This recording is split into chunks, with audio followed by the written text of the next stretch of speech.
Le docteur Nastia Combé, médecin sexothérapeute. Conférencière.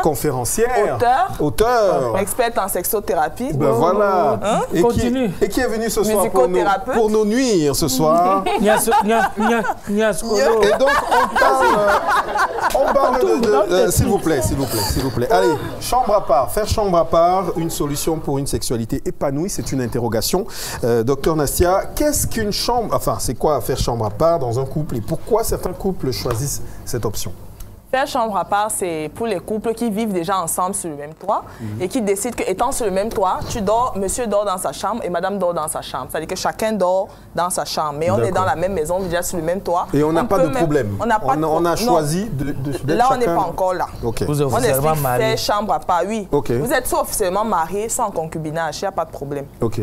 Et donc, mais pourquoi des couples choisissent de Il faut savoir qu'il y a des couples qui décident pour le bien-être de leur couple ou parfois le mal-être de faire chambre à part.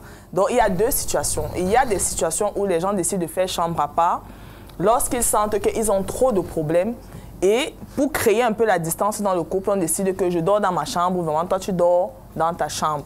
Maintenant, il y a d'autres qui se rendent compte que ça attise quelque chose dans le couple d'être un peu séparés. On fantasme un peu sur ce que l'autre est en train de faire dans sa chambre là-bas. Du moins, ça renforce les liens. On ne va pas penser que l'autre est sur WhatsApp. Mais comment une chambre à part peut affecter la sexualité? Il faut savoir que faire chambre à part, c'est une des solutions que je propose souvent aux couples qui n'arrivent plus à s'entendre. C'est-à-dire qu'il y a des couples qui, le simple fait, déjà il faut savoir qu'il y a des gens qui sont très accros sur leurs espaces. C'est-à-dire que je suis dans la chambre, j'ai posé mon caleçon ici. Je ne veux pas que ça bouge. Quand on vient, on bouge le caleçon, ça dérange. Ça fait que tu peux dire un pantalon, enfin. Le caleçon, elle enlève le caleçon. Non, c'est... Toi, tu es journaliste, laisse chacun passer sur les sites. C'était une proposition. Non. Excuse-moi. Bro, continue. Proposition. D'accord. Voilà.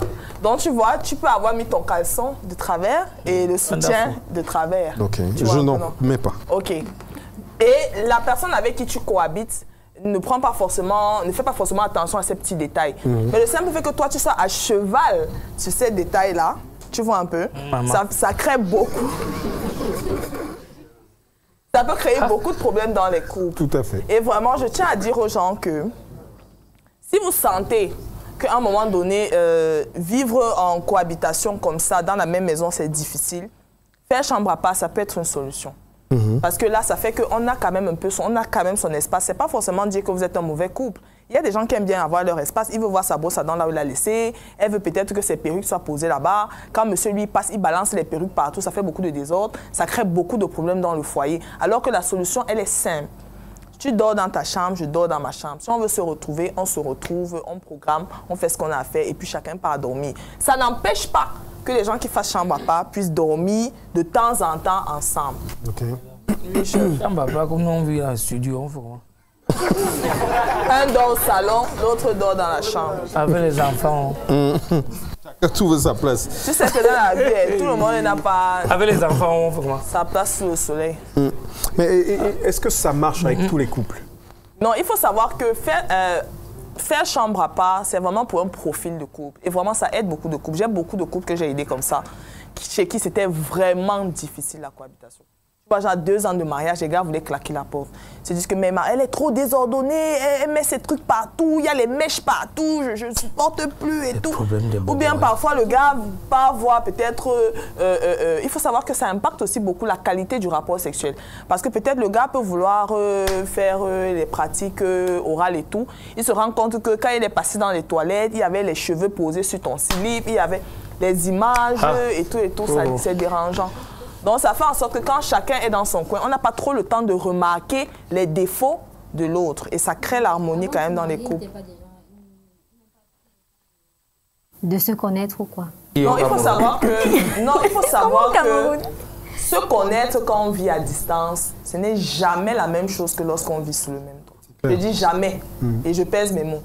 Parce qu'il y a des gens, chaque fois, il faut savoir qu'il y a le facteur externe qui joue. C'est-à-dire que chaque fois que tu sais que je vais voir tel, même dans ton psychisme, tu te prépares. Et même de manière, je vais dire quoi, inconsciente. Tu te dis que s'il y avait une chaussette ici, tu la ramasses. S'il y avait un truc ici, tu ramasses. Par contre, quand tu sais que c'est mon toit ici, je suis ici H24, pourquoi je burn même quoi? Tu te libères et les mauvaises habitudes prennent le dessus. Maintenant, il y a des gens qui sont maniaques. Ce n'est pas forcément parce que quelqu'un est maniaque qu'il ne mérite pas de vivre un mariage heureux. Mais c'est pour les gens qui sont maniaques qu'il y a ces solutions de chambre à part. Pour que tu ne sois pas trop à cheval sur les petits détails qui vont te mettre mal à l'aise dans ta relation. Donc, faire chambre à part, pour conclure, ça peut effectivement être une solution. Oui, et c'est une solution que vous proposez. Oui, faire chambre à part, c'est une solution que je propose pour les couples. Il y a beaucoup de manianisme. C'est vraiment... Et je propose aussi cette solution pour les couples qui n'arrivent plus à se manquer. C'est-à-dire que tellement on est devenu habitués l'un à l'autre qu'on se dit « Ah, il va dormir là et tout ». Vous pouvez essayer, ça crée une petite distance, un peu comme les relations à distance. Il y a beaucoup de couples qui s'en sortent en relation à distance. Parce qu'on fait 2 mois, on ne se voit pas. Quand on se voit, feu. Tu vois un peu, non, ça fait revivre la flamme, le désir est plus intense et tout. Donc, si vous sentez que dans votre relation, vous avez un partenaire qui est maniaque, une solution, c'est de faire chambre à part, à condition que vous soyez d'accord avec l'idée. Parce qu'il faut bien comprendre qu'on recherche la santé mentale du couple. Et dans la santé mentale du couple, si un partenaire est maniaque, vu que quand quelqu'un est maniaque, il ne peut pas changer, ça, enlevez-vous de votre tête. Le manianisme, ça, on ne change pas. Quelqu'un qui est maniaque ne peut pas changer. Vous essayez de trouver des solutions qui vont vous aider. Donc, vous décidez que, OK, chérie, comme toi, tu ne supportes pas que je soulève ta brosse à dents, j'utilise ta brosse et tout, on va dormir à part. Mais il y a des nuits où je peux venir te rejoindre, toi, tu viens me rejoindre, ainsi de suite, ainsi de suite. Vous verrez que ça va vous apporter une très belle harmonie dans votre couple. Alors, il y a quelqu'un qui... Ça marche avec tous les couples? Non, pas avec tous les couples. On a dit non, elle a répondu à la question.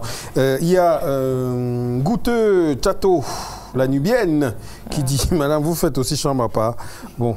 Mais avant, elle dit « Le couple doit rester uni et cela inclut partager la même chambre. Si quelqu'un n'est pas prêt à partager son espace, il n'est pas prêt pour le mariage. Attention au concept décousu de notre réalité. » Je vais répondre à cette femme parce que c'est important. Oui. Il faut accepter l'amélioration et l'évolutivité. Parce que ça, ce sont des personnes qui, quand ils viennent en thérapie, payent les consultations, tu vas donner 1000 conseils, il est carré sur ce qu'il a dans sa tête.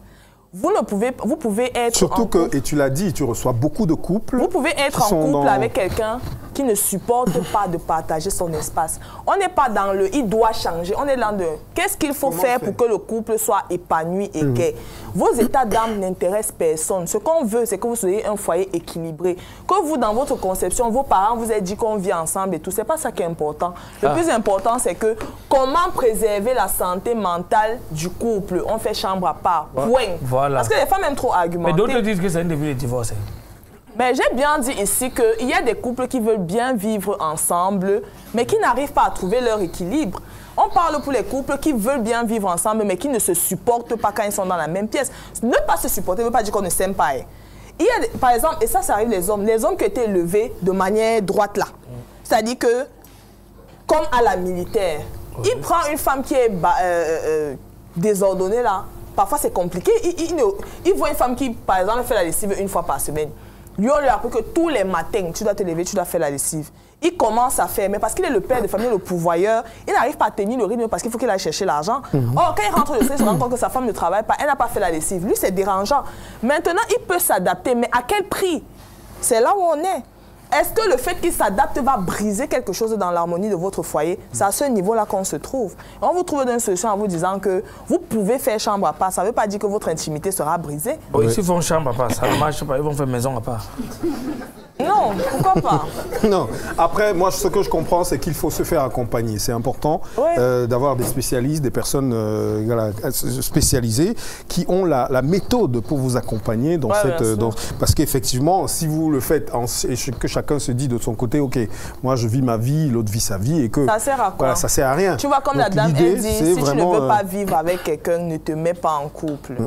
Et c'est dur, hein? C'est un peu comme un homme va venir te dire que maman, si tu ne sais pas faire l'amour, ne te marie pas. Parce qu'il y a beaucoup de femmes qui ne savent pas faire l'amour. C'est ça la télé. Mais Lolo, surtout pas, c'est dur, non? Mais après, ce qu'il faut savoir, c'est que c'est vraiment des réalités que le docteur Nastia oui, tous les jours. Donc, merci, docteur Nastia. Et donc, c'est des... Maman, tout le soir, les gars.